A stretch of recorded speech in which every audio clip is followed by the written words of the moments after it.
Yes.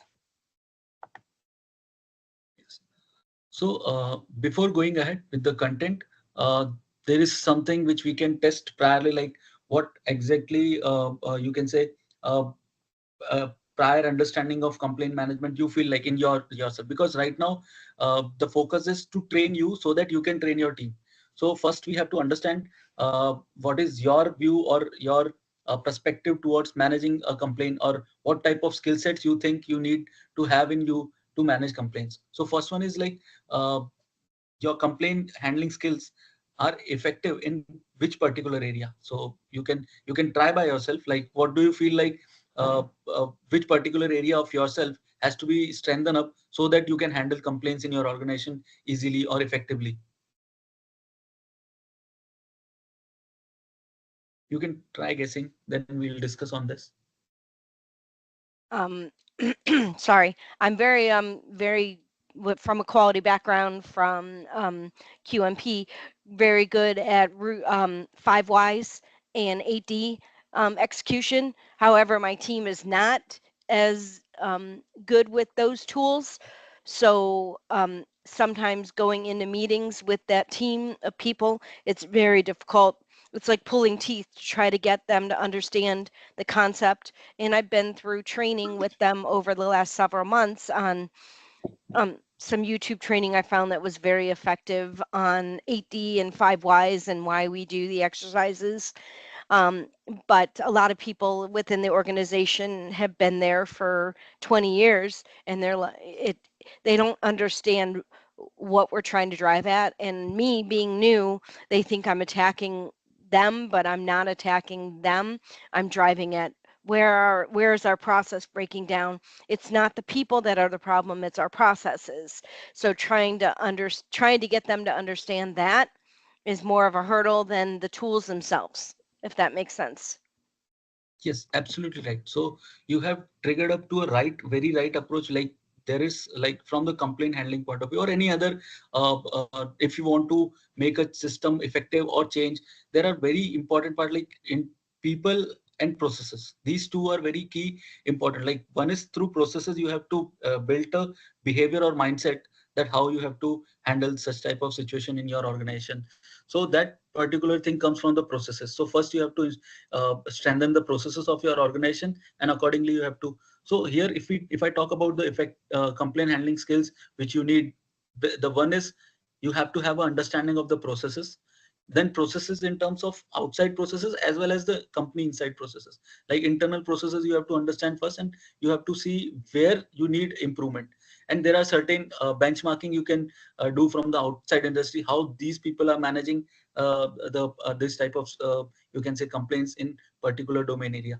So that particular understanding of outside benchmarking, and then implementing that by outside benchmarking into your internal processes. So by that, once you make the difference, people will understand, they will understand, yes, why this particular thing is important. You have to also showcase that why that particular action is important or process is important to reduce down this you can say any gaps are there or any defects you are getting from the quality point of view.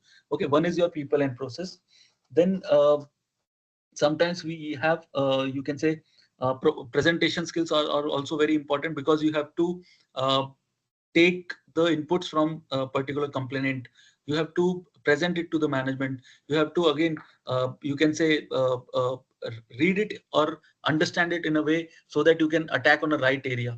Okay, so these are few uh, skills. Apart from that, if you see, one is like your information gathering skills. Okay, here we are talking about skills like how to handle a complaint. So one starts from your once a complaint is raised, then after that you have to analyze it. But after analyzing, you have to prepare a preliminary information requirement, and then based on that, what are the proper you can say information gathering tool you use.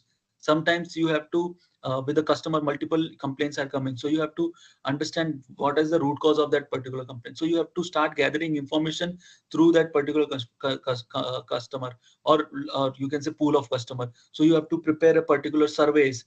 Okay, that through survey you can gather information, and ultimately you use that information in your complaint handling or managing approach. Okay, so these are the few skill sets which one should have to deal with the complaints or handling complaints, or I can say that improving the processes in a particular system. Okay. Yep. So now again, the next thing is there are certain like skills which we have talked about in this processes is something again. This skills should be measurable also. Okay, like if you talk about processes gathering, so you have to have a proper understanding, like there are multiple processes in your system, so you have to have a like in which particular process the gap is there, so you can measure that there are 10-20 processes in which you have to identify in which particular process gap is there, and accordingly you have to streamline, or you can say you have to understand what is the severity level of that particular complaint, and after solving that complaint, or you can say after solving that improving that process area, where you will be leading. Okay, so it should be measured in a particular way. Okay, and along with that, when it comes to other tools and techniques, like even in case of information gathering, you have to have a proper you can say standards prepared. So against that only you need information. Sometimes while information gathering, you will get unnecessary information also. So you have to see, you have properly channelized the information gathering process or streamline that particular system, so that you can get what exactly you want from the data. Okay.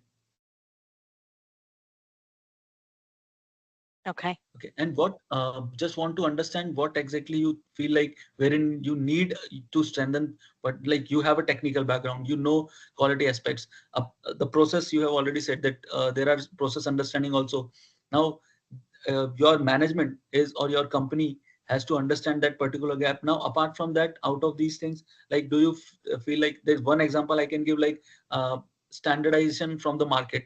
So do you have that particular exposure also, wherein you have seen other industries, other multiple you can say organizations, wherein you have seen multiple different type of standards, so that we can talk about that standard, and we can see where exactly you found that the processes are in a way where it has become effective. Sometimes there are certain processes in an organization wherein the processes will increase the time or increase the efforts. So according to those increased time and efforts, effectiveness is at the like it gets reduced. So you can also talk about your prior experience in that particular area if you have some. I mean, the industry that I'm in now, comparatively to the industries I've been in the past, are Okay. definitely two different. Totally, I was in extrusion, polymer, chemical industry for 5 years before I came to this business, and this business is something so new that I've only been there close to 6 months and trying to learn, not be a subject matter expert in all of the processing, but really being diligent with the time that's spent on the floor and learning from the key resources of enough to be dangerous but not be a subject matter expert, because it's not my role to be a subject matter expert in everything that we do, but it's my job to understand what can affect the product quality. But I'm only in the building for 10 hours a day, 5 days a week, and I'm not seeing every single case of something that can happen wrong. So trying to cross over my time to be able to spend time with third shift and spend more time with second shift, and I'm on days, but trying to spread my day where I'm able to be diligent and spend the time with the others that don't have a lot of management presence on their shift, to try to help get me to where I need to be comfortable to understand if I'm getting the right root cause to the problems. Because, like I said, I'm not the subject matter expert, but I'm the one that has to come up with the technical answer to the customer complaint at the end. So, if I'm not knowledgeable of the process or of the materials, I need to make sure I'm getting the right team involved to make sure that I'm not being set up to fail or given incorrect information. True. So the basic, if I say from the basic point of view, the industry difference will be there. their only thing which you will be needing, like managerial skill you already have. So I don't think managerial skill need to be improved. You have rightly said that you have to not involve in each and every activity. You have a particular team, and your team should be you can say aligned in a such a way that each and every domain area of your business, I can say that each and every segment of your business has to be covered through your team. So if you have a particular like you have targeted this complaint handling uh, uh, uh, you can say work. Now in this particular thing, you have to see your team should be divided in a such a way that at least that team should understand a specific segment of that particular business in much more detail. So that technical requirement your team can fulfill. You have to see how you have to manage that in between the complaints throughout these one segment to other segment. Sometimes what happens, a complaint from a particular segment is also affecting the other segment also. So that integration you have to understand from the top, and the bottom team has to understand that each and every segment in a, like suppose if I talk about a manufacturing industry wherein sales related complaints, then there is sometimes we have a complaints related to the quality of the product, sometimes the durability of the particular product, sometimes the complaint is related to. So if you have to segregate, like who has to take care of manufacturing related complaints, who has to take care of your sales related complaints, who has to take care of your you can say delivery related or your handling related complaints.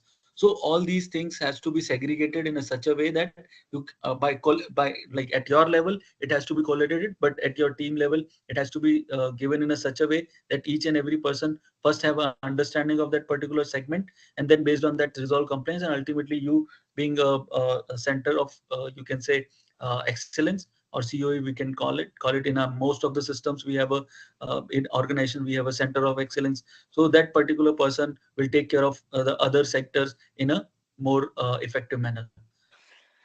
So Okay. within empowerment, I think this business that I'm in now, I've noticed that there's people don't feel empowered to make change and to be effective in their due diligence on identifying the true root cause. How do you change culture for empowerment? Have you with So that, yeah, so that always depends upon how the particular organizations you can say behavior is, like the top management, how these people thinks, and accordingly. Now to empower your team, you have to give you can say proper uh, delegation delegation of work to them, and along with that you have to give them authority to take decisions as well.